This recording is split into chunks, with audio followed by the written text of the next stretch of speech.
처음에 들어갔을 때는 묵화가 약간 시대적으로 조금 폐쇄기가 됐고, 이제 채색화, 그러니까 88 올림픽 이후 저희가 이제 대학교 생활을 했기 때문에 그때는 이제 서양화가 많이 유입되면서 채색화가 좀 이렇게 뜨는 시기라 저희 교수님들도 보면 채색화 교수님이 더 많으셨었고, 그래서 아마 그 역량도 지금 제가 채색하는 역량도 좀 그런 부분도 있는 것 같아요.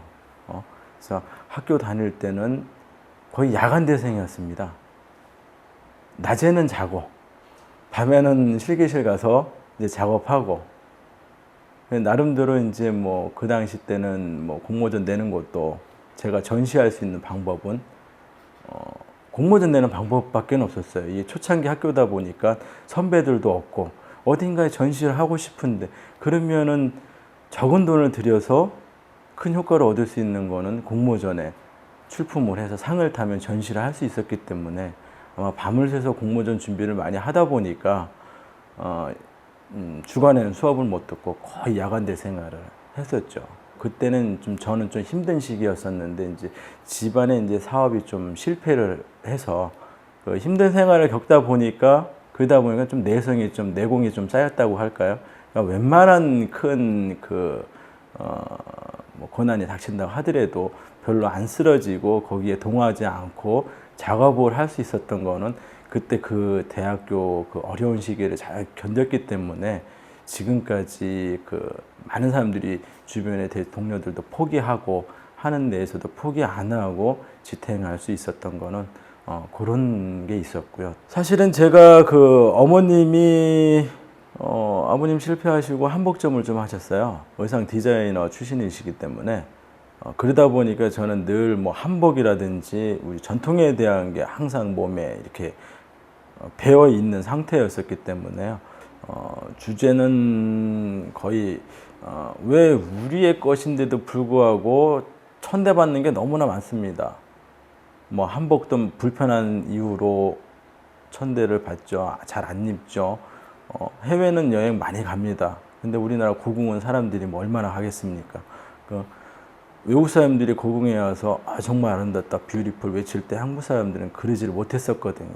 그러다 보니까 우리의 것도 아름다운 게 많은데, 표현할 게 너무 많은데, 좋은 것들이 많은데, 그래서 우리의 것을 조금 더 소중히 생각하는 시점이 좀 됐으면 좋겠다 해서 주제도 뭐 그런 쪽에 포커스를 맞췄고, 소재도 뭐 그런 쪽에서 뭐 전통 문양이라든지 의복이라든지, 그러니까 한국적인 색깔을 가지고 있는 소재들을 주로 이제 선택을 해서 문양을 차용을 하던, 기법적인 거를 차용을 하던 해서 이제 작업을 이제 시작을 했죠. 제가 계속 그려왔던 시집 가는 날이라는 주제를 가지고 했었는데, 사실 지금의 제목은 여정공간인데요. 사실 큰 뜻에서 보면 의미는 일맥상통합니다. 근데 이제 그때는 아무래도 제가 정통 채색화에 심취를 해 있었을 때고, 계속 더 기법적인 거를 공고히 다져나갈 시점이었었기 때문에 그쪽을 많이 이제 그 기법적인 거 중에서도 재료를 이제 그 분체 물감이나 뭐 이런 걸 많이 이제 선택을 해서 쌓는 작업, 쌓아서 발색을 시키는 작업을 했다 그러면, 요즘 작업은 조금 더 탈피를 해서 내 그림에서 부족한 부분이 무엇인가, 그러면 어떤 재료적인 측면에서 마테리얼을 줄 수 있는 게 어떤 부분이 있나. 단지 이제 그 마테리얼가 마테리얼로서 존재만 하면 안 되겠죠. 제가 기존에 쓰는 재료하고 부합이 돼야 되기 때문에 그런 부분에 대해서 이제 연구를 많이 이제 했던 편이고요. 초창기 때는 좀 단순하게 표현을 했던 반면에 요즘 최근의 그림은 좀 상당히 복잡합니다. 근데 지금 최근 작 말고 2011년 작 말고 그 전까지 2006년도, 뭐 7년도, 8년도는 또 아주 또 심플합니다.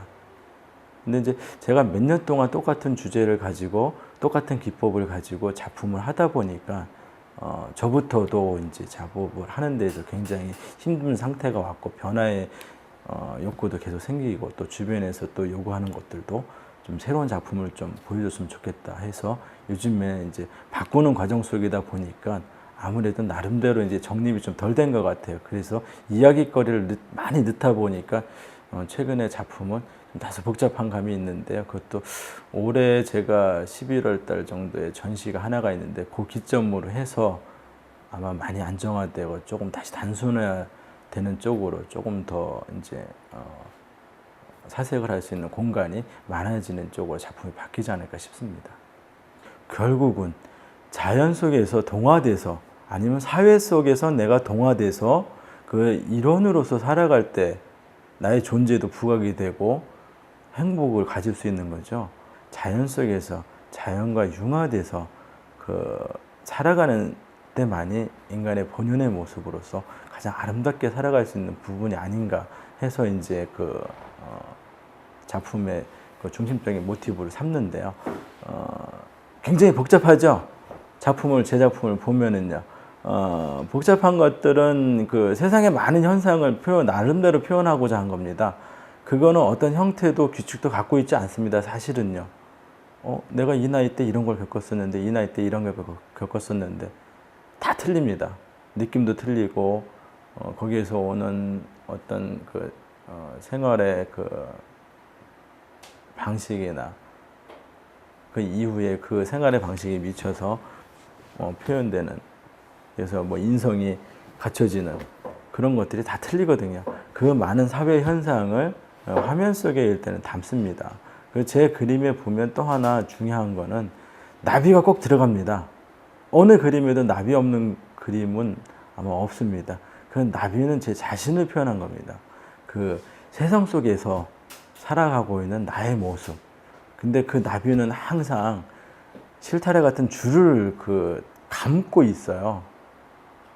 제가 제 작품에서 나비에서 실타래가 아마 풀어졌을 때는 제가 도인이 됐거나 아니면 이 세상을 해탈했을 때는 아마 실타래가 풀어지지 않았을까. 세상에 누구나 많은 사람들이 고민을 가지고 살아가거든요. 삶 속에서요. 근데 그것도 아무리 아등바등 벗어나려고 하더라도 쉽게 벗어나지는 게 아니더라고요. 벗어나려고 하다 보면은 오히려 더 갇히는 경우들도 있고, 어느 경우, 그냥 그런 생각 없이 그냥 또 열심히 살다 보면 그런 고민이 또 해결되는 부분들이 있는데요. 그런 실타래를 항상 어떤 물음표로서 안고 살아가는 내 자신의 모습이기도 하면서, 우리들의 보면은 어떤 크게 더 본다면 우리들의 모습이겠죠. 그래서 항상 나비가 존재를